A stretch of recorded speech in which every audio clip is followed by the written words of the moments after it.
प्यारे बच्चों, class 9th में मैथ्स में आज मैं एक नया चैप्टर शुरू कर रहा हूँ। ठीक है, हीरोन्स फार्मूला। आप मेरे यूट्यूब पे पिछले वीडियोस देखिएगा जिसमें मैंने आपको त्रिभुज के क्षेत्रफलों के बारे में बताया था। तो त्रिभुज के क्षेत्रफल में जैसे कोई त्रिभुज है, समबाहु है, समद्विबाहु है, समकोण त्रिभुज, उसका क्षेत्रफल कैसे निकालते हैं उसका एक स्पेसिफिक फार्मूला होता है।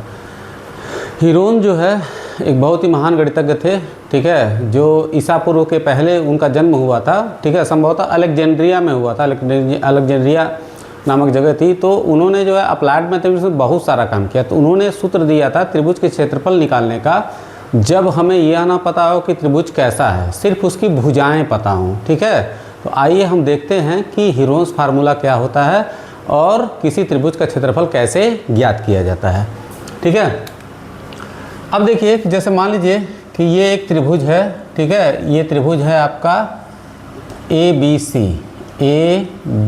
सी। ठीक है, अगर ये जो वर्टेक्स ए है, जो शीर्ष ए है, इसके सामने के साइड को हम ए मान लें। ठीक है, वर्टेक्स बी के सामने को साइड को क्या मान लें, बी मान लें, और वर्टेक्स सी के सामने को साइड को क्या मान लें, सी मान लें। ठीक है, तो इन्होंने ये कहा था कि जो त्रिभुज का क्षेत्रफल होता है, त्रिभुज का क्षेत्रफल, ठीक है, वो त्रिभुज का जो क्षेत्रफल होता है, ठीक है, उसको डेल्टा से रिप्रेजेंट करते हैं। ये होता है under root S into S minus A, S minus B, S minus C. और यहाँ पे जो एस होता है वो होता है A plus B plus C by 2। ठीक है, इसको कहते हैं त्रिभुज का अर्ध परिमाप। क्या बोलते हैं? त्रिभुज का अर्ध परिमाप, मतलब कि हाफ पेरीमीटर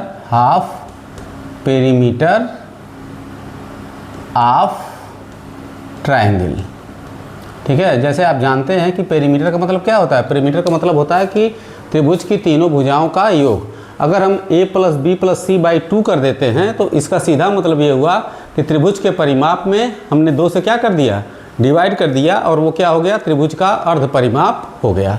ठीक है, तो इस तरीके से उन्होंने त्रिभुज का क्षेत्रफल निकालने का बताया था। ठीक है, तो देर न करते हुए, फार्मूला आपको समझ में आ गया होगा, हम सीधे चलते हैं जो एनसीईआरटी की बुक है क्लास 9th की, उसमें जो प्रश्नावली है, जो एक्सरसाइज है, वो है एक्सरसाइज 10.1। ठीक है, इसके पहले प्रश्न पर आते हैं। अब इसका पहला प्रश्न कह रहा है, एक यातायात संकेत बोर्ड पर आगे स्कूल है लिखा है और यह भुजा ए वाले समबाहु त्रिभुज के आकार का है। हीरोन का सूत्र का प्रयोग करके इस बोर्ड का क्षेत्रफल ज्ञात कीजिए। यदि संकेत बोर्ड का परिमाप 180 सेंटीमीटर है, इसका क्षेत्रफल क्या होगा? देखिए, हम रोड पे कभी जाते हैं, ठीक है ना, तो उसमें जो है इस तरह के त्रिभुज बनाए जाते रहते हैं, और यहाँ पे क्या होता है, लिख दिया जाता है कि हॉस्पिटल है, या यहाँ पर ये है, या ये रोड यहाँ पे जा रही है। तो इस तरह का एक समबाहु त्रिभुज है। ठीक है, और यहाँ पे लिखा हुआ आगे स्कूल है, मतलब कि स्कूल अहेड। ठीक है, बात समझिएगा। अब इसका जो परिमाप दिया है, परिमाप दिया है 180 सेंटीमीटर। मान लीजिए ए, बी और ये सी। ठीक है, अब देखिए ध्यान दीजिएगा, अब ए के सामने का साइड हो गया ए, और बी के सामने का साइड हो गया बी, और ये सी के सामने का साइड हो गया सी। ये हमेशा आपको लिखने की जरूरत नहीं है, बस समझाने के लिए आपको बता रहा हूँ। अब चूंकि ये समबाहु त्रिभुज है, ठीक है, तो समबाहु त्रिभुज में आप जानते हैं कि तीनों भुजाएं जो होती हैं वो आपस में बराबर होती हैं। तो ये भी क्या होगा, मान लीजिए x सेंटीमीटर का है, बी भी क्या होगा, x सेंटीमीटर का होगा, और सी भी क्या होगा, x सेंटीमीटर का ही होगा, क्योंकि तीनों भुजाएं आपस में क्या हैं, बराबर हैं। ठीक है, अब इसका परिमाप 180 सेंटीमीटर दिया है, तो पहला काम ये कह रहा है कि हीरोन्स का सूत्र का प्रयोग करके इस बोर्ड का क्षेत्रफल ज्ञात कीजिए। ठीक है, और इसका क्षेत्रफल क्या होगा। ठीक, अब ध्यान दीजिएगा कि इसमें क्या है कि अब देखिए एक चीज़ मैंने यहाँ पे ये कर दिया। ठीक है, इसकी प्रत्येक भुजा क्या है, ए है। इसमें प्रश्न में ये दिया है कि प्रत्येक भुजा क्या है, प्रत्येक भुजा क्या है, ए है। तो कहने का मतलब ये देखिए, मैं क्या करता हूँ, ठीक है, कि इसको A1 मान लेता हूँ, और इसको B1 मान लेता हूँ, और इसको मान लेता हूँ C1, और इसकी प्रत्येक भुजा ए है, तो A सेंटीमीटर ये भी हो गया, A सेंटीमीटर ये भी हो गया, और A सेंटीमीटर ये भी हो गया। ठीक है, तो पहले हमको समबाहु त्रिभुज के क्षेत्रफल का सूत्र निकालना है, अब फिर उसके बाद हमें जो है इसका क्षेत्रफल निकालना है। ठीक है, क्वेश्चन आपके समझ में आ गया होगा। तो सबसे पहले ये देखिए कि परिमाप 180 सेंटीमीटर दिया है, तो किसी भी त्रिभुज का परिमाप क्या होता है, सम ऑफ ऑल साइड माने तीनों भुजाओं का योग। ठीक है, मतलब कि अगर हम इस त्रिभुज की बात करें, जो बोर्ड है AB plus BC plus CA कितना हो जाएगा 180 सेंटीमीटर। अब चूंकि इसकी प्रत्येक भुजा A है तो A plus A equal to क्या होगा 180, A और A कितना हो जाएगा 3A इक्वल टू 180, तो A इक्वल टू हो जाएगा 180/3 यानी कि हो गया 60 सेंटीमीटर। इसकी प्रत्येक भुजा निकल गई। ठीक है, अब हमें क्या करना है कि इस त्रिभुज के क्षेत्रफल का सूत्र निकालना है। तो हीरोन्स आपका फार्मूला क्या है, S equal to √S into S minus delta equal to S into S minus A, S minus B और S माइनस C। ठीक है, और S इक्वल टू क्या होता है A plus B plus C by 2। अब देखिए यहाँ पे चूंकि ये समबाहु त्रिभुज है, तो समबाहु त्रिभुज के प्रत्येक भुजा क्या होती है, बराबर होती है, और वो भुजा हमने क्या माना है, A माना है, तो A प्लस A बाई 2 यानी कि 3A/2।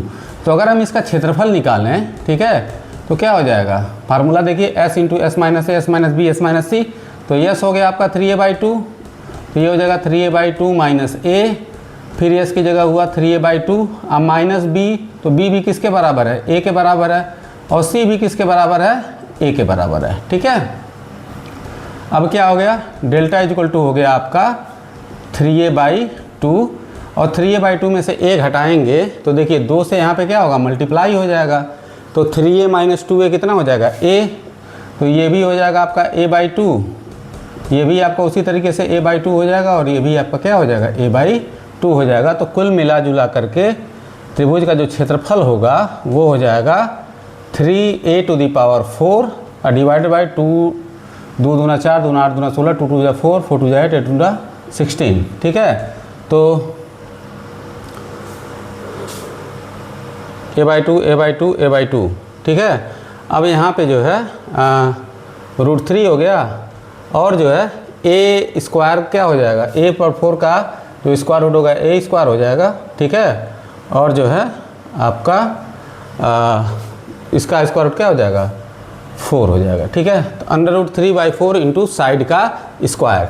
तो समबाहु त्रिभुज का क्षेत्रफल हम निकल के आ गया, एक √3/4 इंटू साइड का स्क्वायर। ठीक है, अब जो है हमें इस त्रिभुज का क्या करना है, क्षेत्रफल निकालना है। तो कोई दिक्कत नहीं है, अब इस त्रिभुज का क्षेत्रफल निकाल लगते हैं।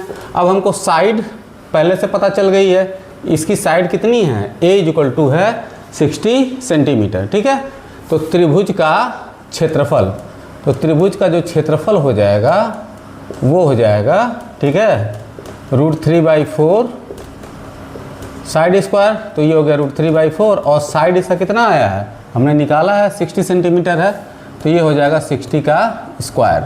तो √3/4 और 60 का स्क्वायर कितना हो जाएगा 3600, 4 से काट देंगे इसको तो कितना हो गया 900, तो ये हो जाएगा 900 √3 सेंटीमीटर स्क्वायर। ठीक है, तो इस तरीके से हम जो है समबाहु त्रिभुज का क्षेत्रफल निकाल लिए। और यहाँ से, ठीक है, एक चीज़ ध्यान दीजिए, समबाहु त्रिभुज के क्षेत्रफल का फार्मूला निकल गया। अगर कोई पूछे आपसे कि समबाहु त्रिभुज का क्षेत्रफल क्या होता है, तो सीधे बोलेंगे कर्णी में 3/4 गुणे भुजा का वर्ग। ठीक है, तो उम्मीद है ये वीडियो आपको समझ में आया होगा। ठीक है, वीडियो देखिए, कॉपी पे इसको नोट करिएगा। ठीक है, वीडियो कैसा लगा बताइएगा, और कोई भी कन्फ्यूजन हो, कुछ और समझाना मतलब आपको समझना है तो मुझे बताइएगा। बाकी अगले वीडियो में आगे के सारे क्वेश्चन आपको बताऊंगा। बहुत बहुत धन्यवाद।